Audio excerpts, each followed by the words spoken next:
जो संगठन तमाम दल जुड़े हैं, एक संगठन बनाया जिसका नाम दिया है इंडिया। उस बैठक में आप शामिल क्यों नहीं हुए थे? देखो दीदी, उन्होंने मुझे बुलाया नहीं, मैं आपसे झूठ कह दूं इससे मेरा अपमान नहीं, बिल्कुल अपमान, सच कहने में कभी अपमान नहीं, सच कड़वा जरूर जी, होता है। कि आप बहुत जल्द संसद में नजर आएंगे, यानी कि सांसद बन अच्छा सकते हैं। अच्छा अच्छा। तो फिर अच्छा क्या आप नहीं, मैं नमस्कार, इस देश में कंगना रनौत जैसी एक्ट्रेसेस को सरकार की तारीफ करने पर वाई कैटेगरी की सिक्योरिटी मिल सकती है, लेकिन दलित, शोषित, वंचितों की आवाज बनने वाले उनके नेता को सिक्योरिटी नहीं मिल सकती। क्यों? इस बात पर आज हमारे साथ चंद्रशेखर आजाद जी हैं। चंद्रशेखर आजाद जी, गोली लगी, हमला हुआ, लेकिन फिर भी अभी तक आपको सिक्योरिटी नहीं मिली है। सरकार किस बात का इंतजार कर रही है? मेरी जान जाने, सरकार के मंसूबे कामयाब नहीं हुए ना, सरकार उम्मीद कर रही है कि दूसरा कुछ हो जाएगा। शायद वो प्लान भी कर रहे हैं कि जब ये नहीं रहेंगे तब फिर हम कहेंगे कि हाँ हमसे मिस्टेक हुई है, और ये कहना बहुत आसान है। तो मुझे लगता है सरकार बस इंतजार कर रही है कि कब दूसरी बार मुझे मेरे ऊपर गोली चले और इस बार मेरी जान चली जाए, तब वो शायद इस बारे में कुछ सोचेगी। लेकिन जब मैं इस बार चंद्रशेखर जी। दिल्ली आया तो मैंने हम्म। अपने लिए नहीं, मैंने ये कहा कि देश में जो आज अन्याय हो रहा है, देश भर में जहां भी जिसकी सरकार हो, वहां अगर बहन बेटियां बच्चे बुजुर्ग सुरक्षित नहीं है, महिलाएं सुरक्षित नहीं है, तो फिर चंद्रशेखर आजाद की सुरक्षा ही क्या कर लेंगे। जो अन्याय आज देश भर में हो रहा है वो मेरे दर्द से ज्यादा बड़ा दर्द है। वो बहुत बड़ी पीड़ा है जिसको बयान नहीं किया जा सकता। वो चंद्रशेखर जी, सोने नहीं दे रही। एक बात की मैं गारंटी देती हूँ कि इस देश में दलितों, शोषितों, वंचितों की आवाज उठाने पर सिक्योरिटी नहीं मिलती। आप भी कहना शुरू कर दीजिए 2014 के बाद ये देश आजाद हुआ है। मैं गारंटी दे रही हूँ, सिक्योरिटी क्या, सरकार फूलों के हार लेकर आएगी आपके पास। मैंने जमीर का समझौता करना सीखा नहीं, बिकाऊ नहीं हूँ। आज आपको पता है ना, देश के वीर सपूत जो है हम्म। चंद्रशेखर आजाद जी की जयंती है आज। जी जी। भारत की फजाओं में सदा याद रहूंगा, आजाद जिया हूँ, आजाद हूँ, आजाद न हूँ। तो मैं मिट सकता हूँ लेकिन झुक नहीं सकता हूँ। मैं भारत के शौर्य का अखंड भाग हूँ, मैं चंद्रशेखर आजाद हूँ। तो मैं अन्याय के आगे घुटने नहीं टेकूंगा, और सुरक्षा छोड़िए, किसी भी ताकत के आगे। मैंने बहुत दिन पहले कहा कि अगर देश को बांटने वाले लोग मुझे देश की सर्वोच्च कुर्सी पर बिठा दें तो भी मैं उनसे समझौता नहीं करूँ, तो भी मैं उनसे अलग ही खड़ा रहूंगा। मैं विधायक एमपी बनने के लिए यहाँ आया ही नहीं हूँ, मैं जी। गलत का विरोध करने के लिए इस मैदान में आया हूँ, वरना रोटी रोजगार तो मैं कहीं भी कर लेता। मैं तो जा रहा था विदेश पढ़ने के लिए 2011 में। मेरे जी। फादर कैंसर से बीमार हुए तो मैंने उस अपने फादर की सेवा के समय, और जब मैंने उनसे कुछ सीखा उसके बाद मैंने सपना छोड़ दिया। मुझे मेरे फादर ने समझाया, क्योंकि वो टीचर थे, टीचर समाज का दर्पण होता है। एक कक्षा में पढ़ने वाले 100 बच्चों में से कोई डॉक्टर, इंजीनियर, आईएएस आईपीएस बनता है, कोई कुछ बनता है, लेकिन उनको बनाने वाले, उनको रास्ता दिखाने वाले टीचर होते हैं, उनके गुरु होते हैं। तो मेरे पिताजी ने मुझे सिखाया है कि अपने लिए तो हर कोई जीता है, जानवर भी अपने लिए भोजन की व्यवस्था कर लेते हैं, दूसरों के लिए जीना ही सर्वश्रेष्ठ जीवन है। तो अगर कुछ करना चाहते हो तो दूसरों के लिए जियो, और इसी काम को मैं आज तक कर रहा हूँ और आगे भी करता हूँ। मैं ये पूछना चाह रही हूँ कि हाँ। जयंत चौधरी जी ने कहा है कि आप बहुत जल्द संसद में नजर आएंगे, यानी कि सांसद बन अच्छा सकते हैं। अच्छा अच्छा। तो फिर अच्छा क्या आप नहीं, मैं सपा आपको बता आरएलडी दूं के कि हम गठबंधन लोग के तो साथ यहाँ आप भी नजर आने वाले हैं ऑलरेडी क्या? ऑलरेडी हम लोग तो यहाँ अलायंस में हैं उत्तर प्रदेश के अंदर। जी। और क्योंकि वो अच्छे लीडर हैं, और उनका धन्यवाद वो आए, उनके जी। बहुत सारे साथी भी हैं, तो उन्होंने अपने दिल की इच्छा व्यक्त की है। बाकी अकेला चंद्रशेखर करेगा ही क्या संसद में, आप बताओ। जिस देश में सच कह रहा हूँ, मुझसे नहीं कहा जा रहा, जी। जिस देश में रोजाना 86 महिलाओं का रेप होता हो, जिस देश में इतनी सुंदर पार्लियामेंट बनाई गई हो, लेकिन हर घंटे 46 महिलाओं के साथ, लगभग 50 महिलाओं के साथ यौन उत्पीड़न की घटनाएं होती है, उन प्रधानमंत्रियों का, मुख्यमंत्रियों का, उन मंत्रियों का, उन अधिकारियों का क्या करेगी जनता? क्या फायदा उन सब चीजों का, जब हम नंगा नाच देखें, यहाँ जुल्म जाति देखें, जब हम असहाय पीड़ा महसूस करें कि हमें मौत से भी आराम ना मिले, तो उस पर मैं क्या कह सकता हूँ। ये संसद है किसके लिए? ये संसद है जनता की आवाज उठाने के लिए, जनता के हितों के लिए कानून बनाने के लिए। लेकिन कहाँ बन रहे हैं कानून? कानून तो बने, उनको इम्प्लीमेंट ही नहीं करा पा रही। कल से मैंने एक खेल देखा, जी जब मणिपुर पे लोगों ने सवाल किए तो आप सब मीडिया जो है, मेन स्ट्रीम मीडिया, वो राजस्थान के, मध्य प्रदेश के, बंगाल के, बिहार के आंकड़े गिनाने लगे। किसी ने ये नहीं कहा कि चलो हम दलगत राजनीति से ऊपर उठ के सारे दर सरकार ये तय करते हैं कि हमारे यहाँ किसी बच्चे के कपड़े नहीं नोचे जाएंगे, किसी को रेप नहीं होगा, किसी की हत्या नहीं की जाएगी, किसी को लूटपाट नहीं की जाएगी, किसी को नोच के एसिड नहीं डाला जाएगा। ये भारत की बर्बादी का इतिहास है। आपको मैं पता है कब जानता हूँ दीदी, जब आपको मैंने उसमें देखा, हाथरस जी। में। मुझे नहीं पता आप किस मीडिया में थी, लेकिन आप लड़ रही थी हाथरस जी में। जी। तो मुझे उस दिन एहसास हुआ कि यहाँ अच्छे लोग हैं जो सच बोलने की हिम्मत रखते हैं। तो मैं संसद जाने की इच्छा सबकी होती है। संसद में अगर जी जाऊंगा भी तो अपने लोगों के हितों के लिए जाऊंगा। मैं सड़क पर भी बोलता हूँ, बिल्कुल। सदन में जाऊंगा, सदन में बोलूंगा, इतने जोर से बोलूंगा कि हमारी बात सुनी जा सके। जी आजकल नेता जिनका वोट लेके जाते हैं, उनके पक्ष में एक शब्द नहीं बोल पाते। उनके ऊपर फाउंडेशन है उनकी पार्टी की, उनकी विचारधारा की, उस समाज की फाउंडेशन नहीं है जिस समाज की वजह से वो सदन में आए हैं। बाबा साहब अम्बेडकर ने कहा कि पॉलिटिकल रिजर्वेशन से हमारा प्रतिनिधित्व तो मिल जाएगा, लेकिन हमारा वास्तविक प्रतिनिधि नहीं जाएगा। आज ऐसा ही है। 131 SC ST के मेंबर हैं पार्लियामेंट के, लेकिन एक हिम्मत नहीं जुटा पाएगा कि वो सवाल पूछे सरकार से कि भाई इस सरकार का क्या फायदा अगर मैं अपनी बहनों बेटियों की माओ की इज्जत नहीं कर पा रहा हूँ, उनकी रक्षा नहीं कर पा रहा हूँ। हमारे प्रदेश में भी ये हो रहा है, आपके प्रदेश में भी हो रहा है। किसी की हिम्मत नहीं है। सब मौन बने हुए, लाशें होगी हैं, और इन लाशों से मैं ज्यादा उम्मीद नहीं करता। इसलिए मेरे लोग चाहते हैं कि मैं संसद जाके आवाज उठाऊं और उस मुद्दे पे बोलूं जिसको सुना नहीं जा रहा, जिस पर बात नहीं हो रही। और मैं विश्वास से कहता हूँ, मुझसे पहले भी बहुत अच्छे लोग संसद गए हैं, और अगर मेरे जैसे लोग संसद जाएंगे, हमारी पार्टी बड़ी हो रही है, हम लोग बहुत मेहनत कर रहे हैं। मुझे आशा विश्वास है कि हमारे बहुत सारे MP सदन में जाएंगे, कुछ इस बार जाएंगे, कुछ अगली बार जाएंगे, लगातार जाते रहेंगे। और एक दिन वो आएगा कि हम जैसे ऐसे बहुत सारे लोग होंगे संसद में जो इस जी बात पे खूंटा ठोक के खड़े हो जाएंगे कि इस देश में किसी गरीब के साथ, कमजोर के साथ, जाति धर्म के नाम पे, संप्रदाय के नाम पे अन्याय अत्याचार नहीं हो सकता। हम कॉन्स्टिट्यूशन को इजाजत नहीं देता। किसी बहन बेटी की रेप हत्या नहीं होती, उनको नंगा करके नहीं घुमाया जा सकता, उनके मन को जो है नोचा नहीं जा सकता है, उनका चीरहरण नहीं हो सकता है। ये हम रामायण महाभारत नहीं पढ़ रहे हैं, ये आज जी। जिंदा लोगों का भारत है। आज हम जहाँ हैं, हम काव्यों से अलग हटके भी हमें जवाब देना पड़ेगा कि इतिहास हमें क्यों याद रखे।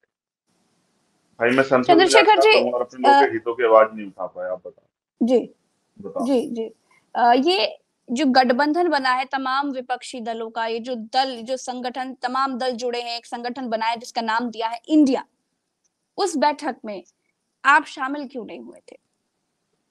देखो दीदी, उन्होंने मुझे बुलाया नहीं। मैं आपसे झूठ कह दूं इससे मेरा अपमान है? नहीं, बिल्कुल अपमान। सच कहने में कभी अपमान नहीं। सच कड़वा जरूर जी होता है।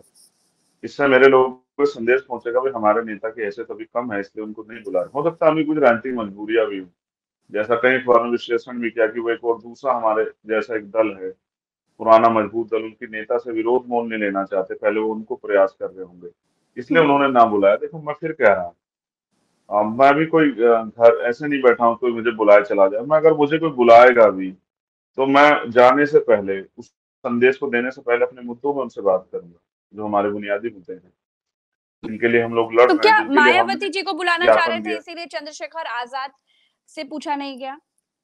देखो दीदी, ये तो वही बता सकते हैं जो उसको मैं न्योता भेज रहे हैं। मेरे पास न्योता नहीं आया। न्योता आता तो मैं बताता कि कौन भेज रहा है न्योता, और जिन पे न्योता है वो बता सकते हैं किन्होंने तय किया है। देखो मैं, ये जी जनतंत्र है। बिल्कुल। आपने यूपी का पिछला एक अलायंस देखा, उससे पिछला एक अलायंस देखा, क्या जीत पाए? जब तक जनता आपके साथ नहीं है तब तक नहीं जीत पाओगे। और जनता जो है ना, जनता देखती है जनता कि कौन तो आदमी संघर्ष चंद्रशेखर जी, कर रहा है, पिछली बार कितना तो संघर्ष अखिलेश कर रहा है। यादव ने आपको शामिल ना करके गलती की थी, ये बात तो जग जाहिर है। इस बार फिर मैं कह रहा हूँ, मैंने फिर मेरा पिछली बार भी कंसल्ट यही था कि बीजेपी की सरकार प्रदेश के लिए अच्छी नहीं है।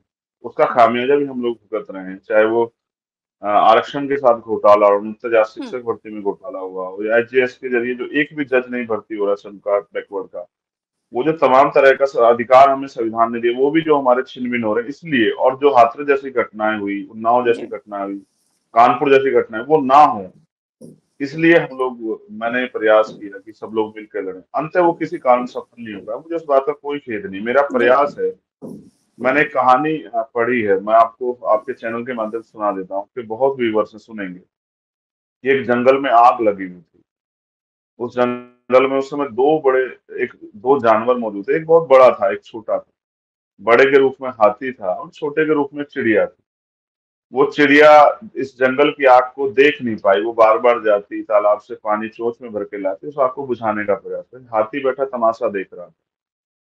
तो हाथी ने चिड़िया की का उपहास उड़ाते हुए कहा, ये चिड़िया, नादान चिड़िया, जल जाओगी, तुम्हारी चोंच से ये आग नहीं बुझेगी। तो चिड़िया ने बड़े अच्छे शब्द कहे, इतिहास चिड़िया को याद रखेगा, कि हाँ मैं जानती हूँ ये आग मेरी चोंच के पानी से नहीं बुझेगी, लेकिन फिर भी मैं प्रयास कर रही हूँ कि अपने घर को, अपने जंगल को, अपने प्रदेश देश को जलता हुआ न देख सकूं, या उसको रोक दूं अगर वो जल रहा है।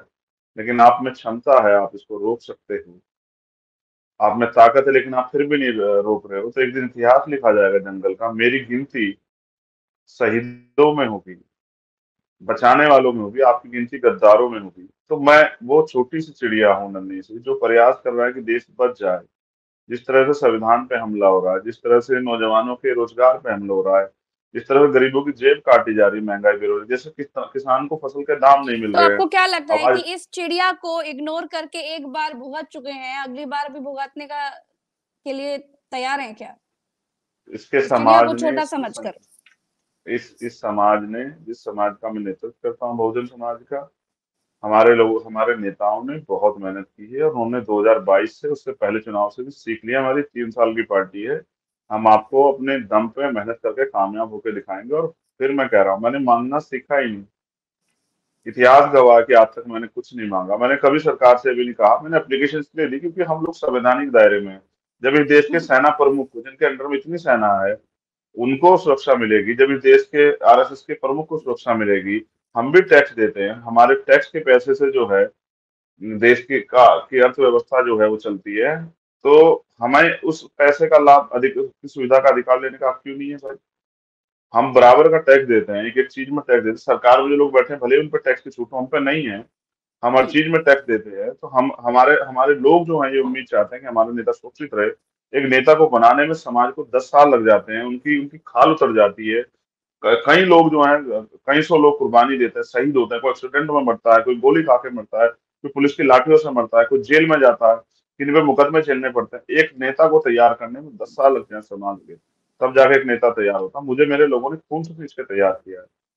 तो मेरा, मैं फिर कह रहा हूँ, मैं किसी से नाराज नहीं हूँ भाई। उनको अपनी सोच है, उनकी, उनको लगता है कि वो कामयाब हो जाएंगे। हम अपनी पार्टी के जरिए कामयाब होंगे, हमारे लोग मेहनत कर रहे हैं, आजाद समाज पार्टी के लोग दिन रात लगे हुए हैं। आपने देखा ना, हमारा विधायक है ना एमपी, लेकिन हमने चैलेंज जितनी बार किया, मुझसे लोगों ने पूछा कितने लोग आएंगे, मैंने कहा कि दिल्ली याद रखेगी हम्म। कि चंद्रशेखर आजाद ने बुलाया है। तो ये सच है, वहां के हम्म। अधिकारी कर्मचारियों से आप पूछना। जो बिल्कुल बिल्कुल। अधिकारी कर्मचारी पहलवान बेटियों पे लाठियां चला रहे थे, जम हम्म। जम के खींच रहे थे पहलवानों को, वो हमारे मंच पे आके हमसे अपील कर रहे थे कि भैया थोड़ा सा जल्दी कर लेना, थोड़ा बिल्कुल सा चंद्रशेखर समझदारी जी, दिखा हमारा लेना, ग्राउंड बहुत रिपोर्टर भीड़ वही है। मौजूद था। हम्म। हाँ, तो इसलिए कह रहा हूँ, मैं किसी के आगे हाथ नहीं फैलाऊंगा। हम लोग लोकतंत्र मेहनत करेंगे, और जनता तय करेगी कौन आगे बढ़ेगा, कौन पीछे जाएगा। चंद्रशेखर जी, आप फिर इस ये जो संगठन है विपक्ष का इंडिया, इसके बारे में क्या सोचते हैं? क्या लगता है आपको, क्या एनडीए को टक्कर दे पाएगा इस तरीके से? देखिए, ये तो उनको तय करना है कि वो किस तरह से टक्कर दे पाएंगे। उन्होंने उसके लिए कुछ रणनीति क्योंकि बनानी होगी। ताकत तो सबको एक साथ लेकर के होगी ना। हाँ, उनको लगता है कि गरीब के बच्चों को इग्नोर किया जाए, या उनको लगता है कि इनके बिना बन सकती, उनको करनी चाहिए कोशिश, लोकतंत्र है, क्या पता जनता उनकी बात मान ले। हम्म। लेकिन फिर मैं आपसे कह रहा हूँ कि इतने बड़े समाज को, देखो मैं आपको एक बहुत जरूरी बात बताऊंगा। चंद्रशेखर के साथ दिक्कत ये है, और विपक्ष भी इस बात को जानता है, मैं इनको विपक्ष कहता भी नहीं हूँ, मैं इनको ये कहता हूँ वो भी लड़ रहे हैं सरकार की तानाशाही के खिलाफ, तो विपक्ष नहीं, वो भी एक पक्ष है। सरकार के विरोध में वो विपक्ष हो सकते हैं, लेकिन उनको मैं विपक्ष नहीं कहूंगा। तो उनको पता है कि चंद्रशेखर के साथ दिक्कत ये है कि अगर उनकी सरकारों में भी इन वर्गों के क्या कोई अहित होगा? इन वर्गों के साथ अन्याय होगा? दलित, पिछड़े, आदिवासी, मुसलमान, जैन, सिख, बौद्ध, ईसाई, महिलाएं देश की प्रदेश की, तो उनके साथ कोई अन्याय होगा तो ये आदमी चुप नहीं रहेगा, क्योंकि इसको राजनीतिक स्वार्थ से ज्यादा, कुर्सी से ज्यादा अपने समाज से प्रेम है, इन लोगों से प्रेम है, उन आवाजों से प्रेम है जिनको सुना नहीं जा रहा है। तो वो भी इस बात को जानते हैं। सबकी शिकायत यही है, सबको लगता है कि हम्म। चंद्रशेखर अगर हमारे साथ रहे तो मुंह बंद करके रहे। मेरा मुंह बंद, मैं आजाद हूँ। हम्म। मेरा मुंह एक ही बार बंद होगा जिस दिन मैं इस दुनिया से चला जाऊंगा। जब तक मैं जीवित हूँ, मैं अन्याय का, चाहे मेरे साथ के लोग अन्याय करें या सामने दूसरे लोग अन्याय करें, मैं अन्याय के खिलाफ बोलता रहूंगा। और मैं आपसे वादा करके कह रहा हूँ, आज ये रिकॉर्ड रहेगा, अगर हमारी सरकार जब आ जाएगी, अगर उसमें अन्याय होगा किसी भी तरह का, उस अन्याय के खिलाफ भी मैं अपने सब लोगों के साथ खिलाफ खड़ा हो जाऊंगा, लेकिन अन्याय नहीं होने दूंगा। हम बाबा साहब अम्बेडकर को मानने वाले हैं, फूले साहू को जी। मानने वाले हैं, माँ सावित्रीबाई फूले को मानने वाले हैं। हम समता, समानता, मैत्री, भाईचारे को मानने वाले लोग हैं। हम किसी का हित नहीं चाहते। बस जिनको अवसर नहीं मिले, जो आजादी से पहले भी इस देश में गुलाम की तरह जिए और जो आजादी के बाद भी इस देश में गुलाम की तरह जी रहे हैं, उन उस वंचित तबके को, हक वंचित समाज को उनके अधिकार दिलाना चाहते हैं, स्वाभिमान सम्मान का जीवन दिलाना चाहते हैं। यही एक लड़ाई है, हिस्सेदारी की लड़ाई है, और कोई लड़ाई नहीं। ना ही देश में धर्म और जाति की लड़ाई है। दुश्मन तो बड़ा क्या ये समझदार इंडिया है। संगठन चंद्रशेखर आजाद को इग्नोर करके इसके क्या दुष्परिणाम भोगेगा, क्या लगता है आपको? नहीं, मैं ऐसा नहीं करूंगा। हम्म। मैं उनके लिए मंगल कामनाएं करूंगा। बुद्ध, कबीर, रविदास, नानक जी को मानने वाले लोग, मैं उनके लिए मंगल कामना करूंगा। वो बहुत मजबूती से आगे बढ़े, और जिस लक्ष्य के साथ वो आगे बढ़ रहे हैं, तो आप ये तो मानते उसको हैं कि पूरा करें। इंडिया जो है वो चंद्रशेखर आजाद को इग्नोर कर रहा है? मैं इंडिया नहीं कर रहा। इंडिया संगठन। नहीं नहीं, यूपीए का परिवर्तित जो नया नाम आया है, वो उनको, उनकी बात कर रहा हूँ। उनकी बात ये आप कर रही है। इंडिया तो हमारे खून में बहता है। हम्म। तो ये इंडिया के नाम गठबंधन से जो हम अलग अलग लोग, विपक्षी दलों का गठबंधन जिसका नाम इंडिया दिया है, हाँ, ये आपको इग्नोर कर रहा है? मैं आपको एक बात बताता हूँ, भारत हम्म। के लोकतंत्र की कितनी कितनी खूबसूरती है। आप 1000 वादे कर लीजिए चुनाव से पहले, और आप चुनाव के बाद एक पूरा ना कीजिए। आप अगर एब्सोल्यूट मेजोरिटी सरकार में, वो जनता जिन्होंने आपको वोट दिया उससे दुगनी जनता की सड़कों पे आ जाए, तो आपका कुछ बिगाड़ नहीं सकती। उनको 5 साल इंतजार ही करना पड़ेगा कि 5 साल बाद वो फिर आपको बदल दें। तो जी। मैं, और जिस तरह से आज पैसे से जो है जनता के वोट को खरीदा जा रहा है, ये लोकतंत्र का दुष्परिणाम है। एक और लोकतंत्र को जो है ना, ये लोकतंत्र को लूटा जा रहा है, खरीदा जा रहा है, लोकतंत्र को के स्वरूप को बिगाड़ा जा रहा है। आज पैसे से सत्ता, सत्ते से पैसा, सत्ता से पैसे का जो खेल चल रहा है, जिस तरह से पूंजीपतियों के हम्म। आगे जी। गिरवी रख दिया है सरकार ने, चंद पूंजीपतियों के आगे, ये हम देख रहे हैं देश को, कि नहीं, तो सत्ता क्या के लिए लग रहा किस है तरह ये से जो जो है खेल गठबंधन खेला हुआ जा रहा है है, देश। मैं ये जानना चाह रही हूँ चंद्रशेखर जी, इंडिया, ये जो गठबंधन है, तो ये क्यों इग्नोर कर रहा है चंद्रशेखर आजाद को? क्या लगता है कि दलित वोट कट जाएंगे, या क्या डर है, क्या खौफ क्या है भाई? वो ही बता सकते हैं, और हम्म। मेरे पे इतना समय भी आपको नहीं कि क्या मैं उनके लगता बारे है? में सोचूं। हम्म। नहीं, हम अपना काम कर रहे हैं और जी। बहुत मजबूत संगठन बना रहे हैं। मैंने जी। कहा, बिना संसाधनों के हमारे लोगों ने इतने कम समय में, मैंने लगभग 8 तारीख को अपील की थी, 12 दिन के समय में अगर दिल्ली में लाखों लोग आए और सड़कें नीली हो गई, तो इसका ये प्रमाण है कि हम लोग जो हैं, हमारा काम धीरे धीरे मजबूत हो रहा है। कोई पौधा एक दिन में वृक्ष नहीं बनता, एक दिन में फल नहीं देता, एक दिन में छांव नहीं देता, उसको समय लगता है। पहले भी जो बहुत सारे दल बने, उनको समय लगा। हमारा दल धीरे धीरे मजबूत हो रहा है। हमें लंबे समय तक ये लड़ाई लड़नी है। जी। हमारे दल के जरिए जो लीडरशिप तैयार होगी, जो आज है भी और हो भी रही है, वो बिल्कुल, लंबे समाज समय तक इस को देश की आप पर सेवा भरोसा करेगी। है चंद्रशेखर जी, ये दिखाई दे रहा है, ये बिल्कुल साफ है। जी। तो उसको, उनको, जिनको हम तैयार कर रहे हैं, क्योंकि ये हम जिस आंदोलन को आगे बढ़ा रहे हैं, माननीय काशीराम साहब का आंदोलन है, सामाजिक परिवर्तन, आर्थिक मुक्ति का, कि समाज में जो गैर बराबरी है, चाहे वो धर्म के आधार पे हो, चाहे वो जाति के आधार पे हो, चाहे वो आर्थिक आधार पे हो, चाहे लैंगिक आधार पे हो, चाहे वो शैक्षणिक आधार पे हो, वो सब तरह की गैर बराबरी दूर हो। और जो आर्थिक मुक्ति वो कहते हैं कि आर्थिक रूप से जो असमानता है, कि एक आदमी पे खाने को रोटी नहीं, एक आदमी के यहाँ जो है बहुत उनके कुत्ते भी जो हैं वो घी खा रहे हैं, उन्हें कुत्ते भी एसी में सो रहे हैं, एक आदमी के सोने के लिए छत भी नहीं है। ये जो गैर बराबरी है, इसको मैं बहुत अच्छे से समझाता हूँ कैडर में, कि जब 14 अगस्त 1947 को हम लोग इस देश में गुलाम थे अंग्रेजों के, और 15 अगस्त 1947 को हम लोग आजाद हुए, लेकिन 16 अगस्त 1947 को, जिस 14 अगस्त को जो जिसकी आर्थिक स्थिति, 16 अगस्त को तो वही थी। हमने पाकिस्तान को तो कुछ मदद की, लेकिन हमने भारत में रहने वाले लोगों को उनके पैरों पर खड़ा होने के लिए, क्योंकि आर्थिक पहले गैर बराबरी थी, संविधान से पहले अधिकार नहीं थे इतने, उनको हमने ऐसी कोई मदद नहीं की वो अपने पैरों पर खड़े हो जाएं। और जो अधिकार थोड़े बहुत थे हमने उनको दिए भी, उनको हमने रोज नीचा दिखाया, रोज उनको जो है ना तमाम तरह से अपमानित किया कि वो कभी अपने आप को इस देश का हिस्सा ही ना समझ पाए, इस व्यवस्था का हिस्सा ही ना समझ पाए।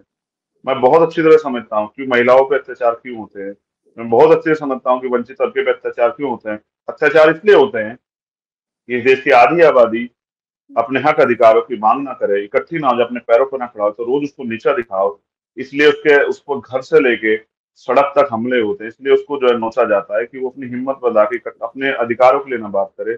और हक वंचित समाज जो है उन पे इसलिए हमले होते हैं कि उनकी आधी एनर्जी उनके आंदोलन की इसी काम में बीत जाए, और वो अपनी जो हक अधिकार की लड़ाई उसको ना लड़ पाए। ये एक षड्यंत्र है, और षड्यंत्र को वो लोग करते हैं जो नहीं चाहते देश में मानवता का राज स्थापित हो, गैर बराबरी दूर हो, और इंसान इंसान को बराबर समझा जाए। ऐसी सोच के लोगों को हटाने के लिए हम इस आंदोलन को, हमने राजनीतिक आंदोलन बनाया, और अब इस राजनीतिक आंदोलन के जरिए हम लोग जल्दी जो है इस सोच के लोगों को हटाने में कामयाब हो जाए। जी, चंद्रशेखर जी, मैं एक चीज़ देख रही हूँ कि आप बहुत मेहनत कर रहे हैं, आपकी पार्टी, आपके लोग सब बहुत मेहनत कर रहे हैं।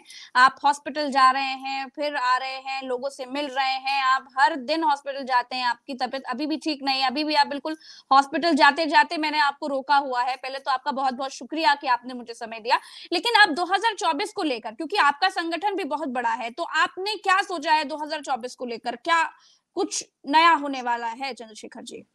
धीरे देखो, मैं तो जिंदा भी हूँ, हॉस्पिटल चला जाऊंगा, लेकिन आपको पता है बहुत सारे लोग तो हॉस्पिटल के बाहर जो है पैदा होते हैं, हॉस्पिटल के बाहर दम तोड़ देते हैं, हॉस्पिटल में पैसे ना होने के कारण दम तोड़ते हैं। मैं एक घटना का जिक्र आपके यहाँ करूंगा, फिर मैं 24 पे बात आपको जवाब दूंगा। जी। कल मेरे पास एक फोन आया, एक बच्चा दिल्ली यूनिवर्सिटी में पढ़ता है, मुझे फोन आया, बहुत होनहार है, अपने गाँव गया था, उसको उसकी उसको गोली मार दी गई, लूटपाट करने वाले लोगों ने, 3 लोगों ने उसको गोली मार दी। उसने लूटपाट का विरोध किया।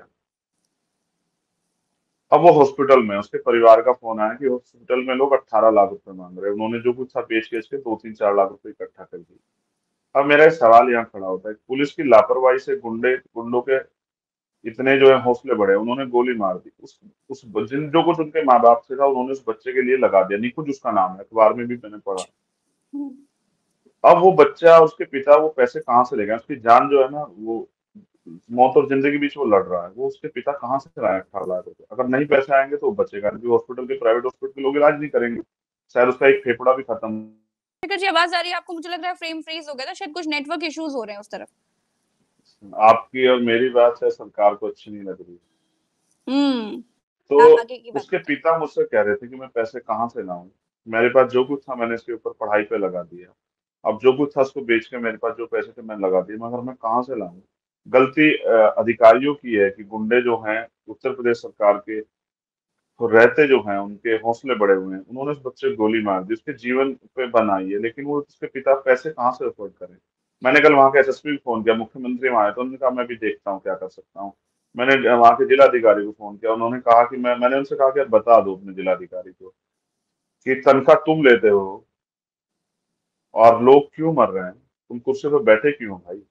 हुँ, नीचे तक कांस्टेबल से लेके सब तनख्वाह लेते हैं ना, पूरा जिला है, एसएसपी भी तनख्वाह लेता है, जितने एसपी देहात और इसके सिटी हैं वो भी तनख्वाह लेते हैं, सीओ भी तनख्वाह लेते हैं, इंस्पेक्टर्स एसआई भी तनख्वाह लेते हैं, हेड कांस्टेबल तनख्वाह, जनता क्यों मरे भाई?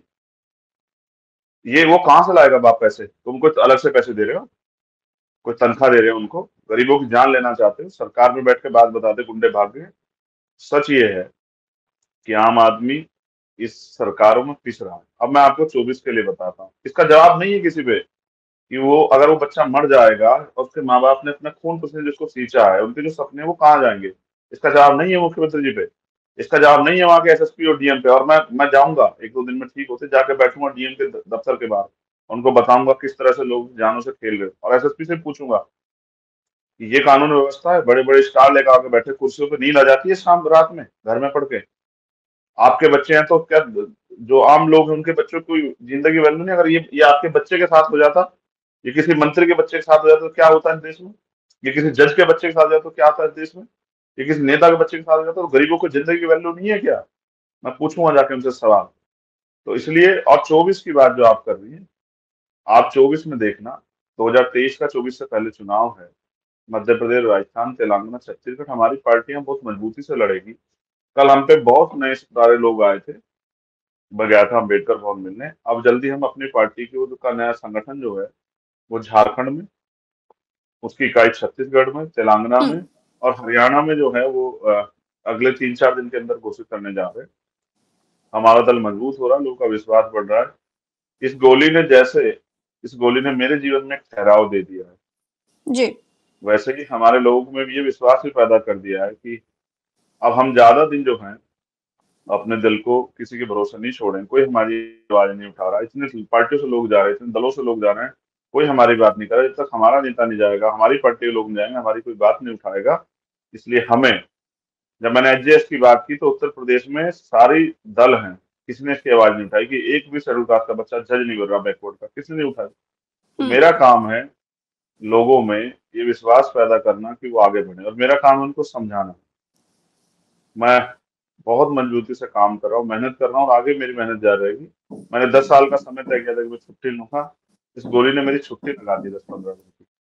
कल मुझे सांस लेने में दिक्कत हो रही थी, इसलिए फिर मुझे ब्लड निकलवाना पड़ा। पोलोसाइथीमिया वेरा से मैं पीड़ित हूँ, तो हर महीने मुझे जो है ब्लड निकलता है मेरा, हर 15 दिन में, महीने में, 2 महीने में एक एक 350 ml जो है ब्लड मेरा निकलता है। देखो कितना खून बन रहा है, क्या मेरा खून बहाएंगे लोग। मुझे जब मैं जेल में था मुझे स्लो पॉइजन दिया गया, उसकी वजह से मुझे जो है बहुत सारी समस्या का सामना करना पड़ा। इतना आसान नहीं है शोषितों की लड़ाई लड़ना, आपको बहुत चीजों का सामना करना पड़ता है। मगर फिर भी उनकी दुआओं, प्रार्थनाओं से, आशीर्वादों से बहनों के जिंदा हूं और लड़ रहा हूँ, लड़ता हूं। चंद्रशेखर जी, कभी आपने वो एक्सपीरियंस नहीं बताया जब आप जेल में थे, तो क्या कुछ झेला होगा आपने? हाँ, ज्यादा दर्द कहते हैं ना, मैंने गाना मैं सुनता, मुझे अक्सर आदत थी जेल जाने से पहले गाना सुन के नींद आती थी। तो कहते हैं वो जख्म दिखाने से उनको हवा लग जाती है, वो नासूर बन जाते हैं गहरे हो जाते हैं। इसलिए बताता नहीं, लोग डर जाएंगे, इतना भयावह है सफर। लोगों को सिर्फ वो चंद्रशेखर आजाद दिखता है, लेकिन उस चंद्रशेखर आजाद को बनाने में कितने लोग खपे हैं, कितने लोगों ने लाठियां क्या, उसने खुद क्या क्या झेला है, वो सुन के लोग कांप जाएंगे। कितना अगर सरकार शोषण करे तो कोई लड़ने ना आए। जैसा मैंने कहा कि हर माँ चाहती है शहीद आजम भगत सिंह और चंद्रशेखर आजाद पैदा हों, लेकिन हो पड़ोसी के यहाँ, क्योंकि उनको शहादत देनी है। मैंने वो टॉर्चर सहा है। जब मैं बीमार हो गया तो मुझे इलाज नहीं करने दिया। जब मैंने 2 अप्रैल पे आंदोलन किया, भूख हड़ताल की, गांधीवादी तरीके से, तो मैं 8 दिन जो है भूखा रहा। अखबार में छपता रहा कि चंद्रशेखर तीनों टाइम खाना खा रहे हैं, और अखबार की कटिंग मेरे पास आ जाती थी किसी तरीके से, तो मैं पढ़ लेता था उसको। जबकि जेल में अखबार कटिंग काट दी जाती जिसमें आपकी खबर हो। उसके बाद मुझे मेरे परिवार से मिलने से रोक दिया गया, मेरी तारीखें रोक दी गई। मैंने जब 10 साल से सवाल किया तो मुझे कोर्ट जाने से रोक दिया गया। वीडियो कॉन्फ्रेंस में मैंने जिस दिन सवाल खड़ा किया कि सर हम भी तो बंदी, भले हमारे भी तो कुछ राइट्स हैं, तो उन्होंने वीडियो कॉन्फ्रेंस पे भी मुझे आना बंद कर दिया। मैंने 16 महीने की एक रात इस तरह से काटी, 10 बाई 6 की एक कोठरी में, जहाँ एक रात मेरी तन्हाई में जो है सांप आ गया। और वो, जब क्योंकि सर्दी थी तो सुबह जब मैंने कपड़े ठीक किए तो वो मेरे तकिए के नीचे बैठा था। हो सकता है चंद्रशेखर रात को पहले काफी दिन पहले मर जाता। रात में मेंढक, मच्छर, कॉकरोच आके चुपचाप आके जो है छाती पे बैठ जाते, झटके से आंख खुल जाती। मैंने सुना था कि अंग्रेज काला पानी की सजा दे देते, मैंने तो ये देखा कि कितना अन्याय। आपको, मैंने लाठियां खाई किसकी ढाई से। सरकार थी, किसकी सरकार थी चंद्रशेखर आजाद जी उत्तर जिनकी आज प्रदेश में? हम्म। जिनकी आज है, बाबा जी की सरकार थी, बाबा जी मुख्यमंत्री थे। उनको जी। पसंद नहीं आया कि एक दलित का बेटा अपने समाज के अधिकारों के लिए लड़े। उन्होंने कहा, एडीजी लॉयड का बयान है, मैंने ये बात जी। कही थी 21 तारीख को, कि हम चंद्रशेखर को सरेंडर नहीं करने देंगे। मुझे हम्म। एक अधिकारी ने बताया कि उन्होंने कहा कि इसका एनकाउंटर करो, वरना कल कोई और चंद्रशेखर खड़ा हो जाएगा, कोई और दलित पिछड़े का, आदिवासी का बेटा खड़ा होकर कहेगा, अपने हकों की मांग करेगा, तो निपटाओ इसको। बहुत लोग एनकाउंटर हुए हैं, तो मगर वो इसलिए सफल नहीं हो पाए कि 21 तारीख को दिल्ली पे, 21 मई 2017 को मेरा समाज आया और उसने मुझे ताकत देके कहा कि हम साथ हैं। सरकार को समझ आया कि इस 85% बहुजन समाज का विरोध आप लोग नहीं झेल पाओगे। मैं प्रधानमंत्री को अच्छी तरह जानता हूँ। प्रधानमंत्री 13.5 महीने नहीं बोलते, लेकिन जब चुनाव आता है उत्तर प्रदेश का तो हाथ जोड़ के ऐसे बैठ जाते हैं। 56 इंच के सीने वाले प्राइम मिनिस्टर कहते हैं मेरी तपस्या में कुछ कमी रही। तपस्या में कमी नहीं, चुनाव आ गया था सर।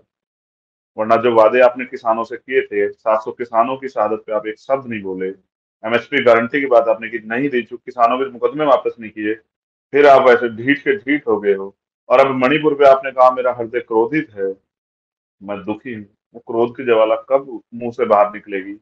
कब वहां के मुख्यमंत्री को बर्खास्त किया जाएगा? कब वहां की सरकार को बर्खास्त किया जाएगा? हमने एक वीडियो देखी, लेकिन सच ये नहीं कि एक वीडियो है। अब आप सोचो इस वीडियो 2 महीने पुरानी है, कितना नंगा नाच हुआ होगा वहां।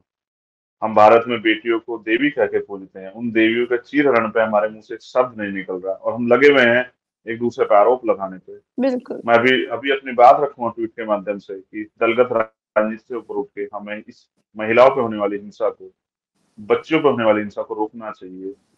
मणिपुर में वो 3 महिलाओं को नंगा नहीं घुमाया गया। इस देश की संस्कृति, विरासत, इज्जत और इस देश के जो सत्ता में बैठे लोग हैं उनके चरित्र का वो प्रदर्शन है कि सत्ता में बैठे लोग कितना गिर सकते हैं। इस देश की आत्मा को नंगा करके घुमाया गया है। इस देश के संविधान को नंगा करके घुमाया गया। शर्म नहीं आती सत्ता में बैठे लोगों को, समझ नहीं आता कि ये हिंसा की आग कब उनके घर तक पहुंच जाएगी, उनको एहसास भी नहीं होगा। जी, चंद्रशेखर जी, बहुत-बहुत शुक्रिया, आपने समय दिया। आप अस्पताल जा रहे थे, आप हमारे लिए रुके, आपने समय दिया, इसके लिए बहुत-बहुत धन्यवाद। हमारे दर्शकों को आपने अपनी बात बताई। शुक्रिया। मैं आपके माध्यम से ये कहूंगा जी। कि हमारा दल भले ही आज छोटा हो, लेकिन हमारे लोगों के हौसले बहुत मजबूत हैं। वो बहुत ईमानदार से मेहनत करें। हम 2023 में इस दल को एक बड़ा दल बनाने के लिए मेहनत करेंगे। पुलिस सुरक्षा दे ना दे, हम जमीन पे जाके लोगों के बीच में जाएंगे और हम इस लड़ाई को तब तक लड़ते रहेंगे जब तक ये लड़ाई जो है इसको हम मकाम पे नहीं पहुंचा देते। इसमें चाहे कितने चंद्रशेखर फंस जाएं। हमने भीम आर्मी के लोगों को संघर्ष से तैयार किया, आजाद समाज पार्टी के लोगों को संघर्ष तब से तैयार किया है, वो पीछे नहीं हटेंगे। और एक दिन इस देश में समता, समानता, मैत्री, भाईचारे पर आधारित राज स्थापित होगा और लोगों की जानों की वैल्यू होगी। महिलाओं पे, बच्चों पे अन्याय जड़ से खत्म हो जाएगा।